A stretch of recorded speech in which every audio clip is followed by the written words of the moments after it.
Setelah selesai sholat yang ditutup dengan salam itu, Assalamualaikum warahmatullahi, Assalamualaikum warahmatullahi. Kata Al-Quran, jangan terburu-buru untuk beraktivitas yang lain sebelum anda menyempurnakan satu amalan, yang amalan ini begitu dahsyat dalam pandangan Allah subhanahu wa ta'ala. Amalannya disebut dengan zikir. Di tulisan kami sudah disebutkan rincian amalan plus dengan dalil-dalilnya. Ya, saya persingkat. Tema kita adalah tentang amalan pasca salat. Di bagian kedua ini,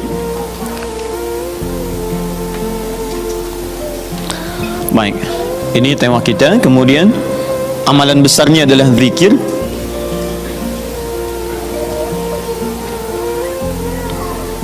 Dalilnya di Quran surah keempat An-Nisa ayat 103.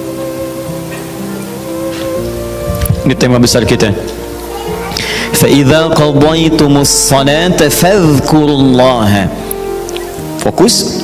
Maka jika anda telah tuntas mengerjakan salat, segeralah berzikir kepada Allah subhanahu wa ta'ala.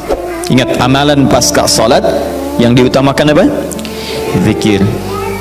Saya mau tunjukkan pada anda satu hal yang sangat mendesak. Kenapa amalan ini begitu sangat ditekankan oleh Al-Quran? Bahkan saking ditekatkannya, kata Allah, perhatikan kalimatnya, qiyaman, baik itu sambil berdiri, wa qu'udan, ataupun anda punya kesempatan lebih lenggang duduk, wa ala junubikum, atau bahkan dalam keadaan anda sedang payah pun untuk duduk atau bahkan berdiri, boleh sambil berbaring. Perhatikan, saking pentingnya amalan zikir ini, itu Al-Quran seakan menghadirkan semua situasi untuk menggunakan amalan ini. Ya, bukan tidak ingin menoleransi, tapi ada sesuatu yang penting di sini. Saking pentingnya seakan-akan kalau dalam bahasa yang lain, tolong jangan tinggalkan ini. Ya, kalau anda memang buru-buru harus langsung bangkit pasca sholat. Ada yang bahkan setelah salam subuh, Assalamualaikum, Assalamualaikum, saya harus kejar ke tempat pekerjaan, langsung mau berangkat.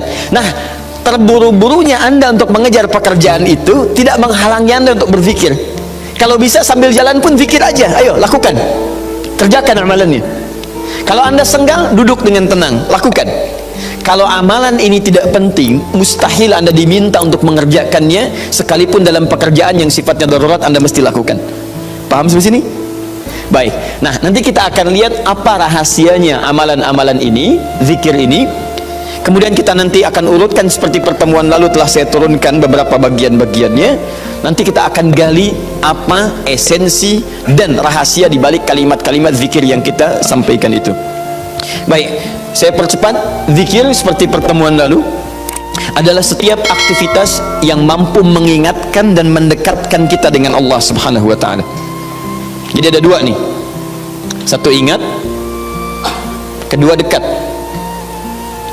Awas, ini selalu menyatu, terkait, berkelindan, tidak akan pernah berpisah. Di orang yang ingat Allah pasti memiliki kedekatan dengan Allah. Jelas ya?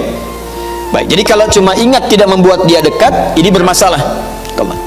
Ketika seseorang ingat pada Allah, hubungannya menjadi dekat dengan Allah.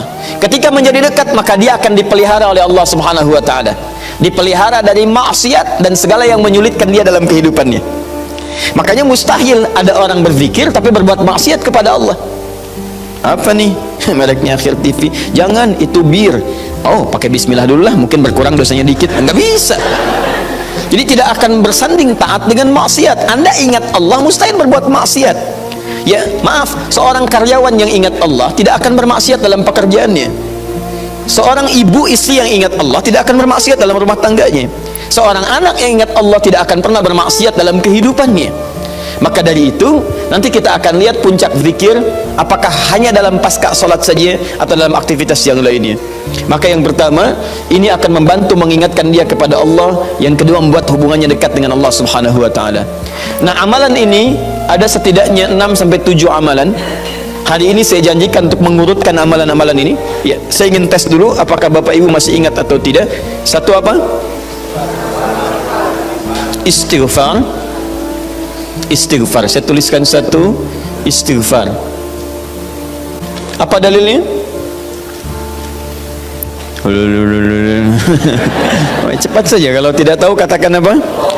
Allahu a'lam. Baik, masih ingat saya sebutkan kemarin hadis Nabi di riwayat Muslim hadis 591? Masih ingat? Baik, ini ada istighfar. Baik, yang kedua apa? Allahu a'lam. Enggak ada Bu, Allahu a'lam. Baik. Assalamualaikum warahmatullahi wabarakatuh. Assalamualaikum warahmatullahi wabarakatuh. Astagfirullah, astagfirullah, astagfirullah. Allahu a'lam, Allahu a'lam. Enggak ada. Baik. Baik, kita lihat ini istighfar atau masuk kepada kalimat thayyibah. Dalilnya Quran surah keempat ayat 103, kan? Kemudian yang kedua bisa juga bacaan Al-Quran. Bacaan Al-Quran. Baik, Quran surah ke-15 dalilnya ayat ke-9. Ya inna nahnu nazzalna dzikra. Kami telah turunkan Al-Quran sebagai zikir. Jadi kalau Anda baca Al-Quran, itu Anda sedang berzikir. Kemudian bisa juga hafalan Al-Quran. Anda menghafal misalnya.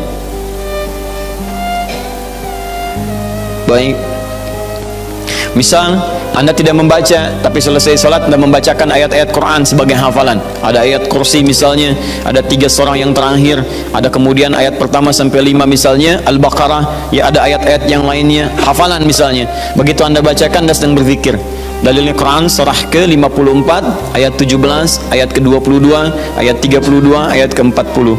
Ketika Allah menyebut para penghafal Quran, menyebutnya dengan proses berzikir. Walaqad yassarnal Qur'ana lidzikri.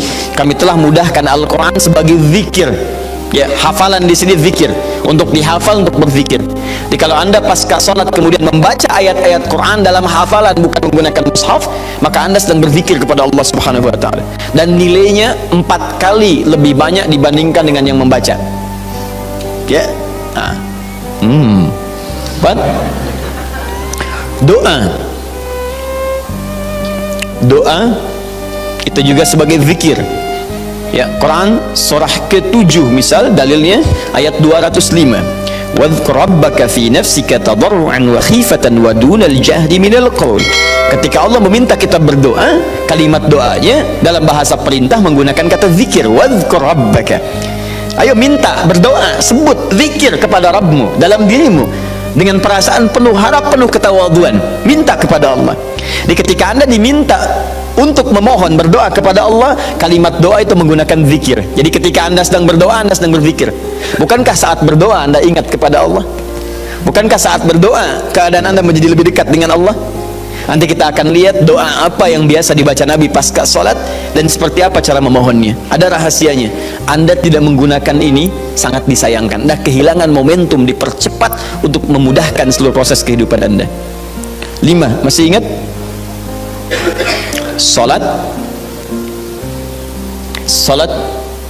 Nanti ada lagi amalan pasca salat, ada salat.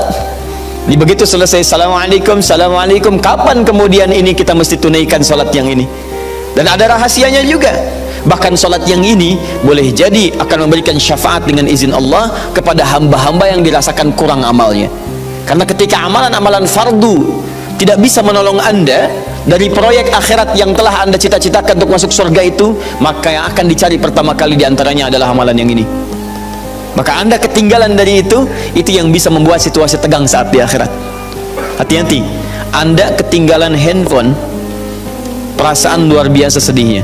Balik lagi ke Andur, dicari-cari lewat CCTV. Tapi Anda ketinggalan yang sunnah, kenapa tidak Anda buru kemudian?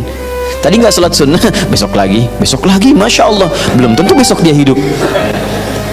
Dalilnya Quran surah ke-20 ayat ke-14. Ya, innani anallahu la ilaha illa ana fa'budni wa aqimis salata lidzikri. Saya Allah, tidak ada Tuhan yang layak disembah kecuali saya. Sembah saya. Bagaimana cara nyembahnya? Tunaikan salat sebagai zikir kepada saya. 6. Memperbanyak menyebut Allah, menyebut nama Allah, atau juga dengan al-asma'ul husna. Al-asma'ul husna.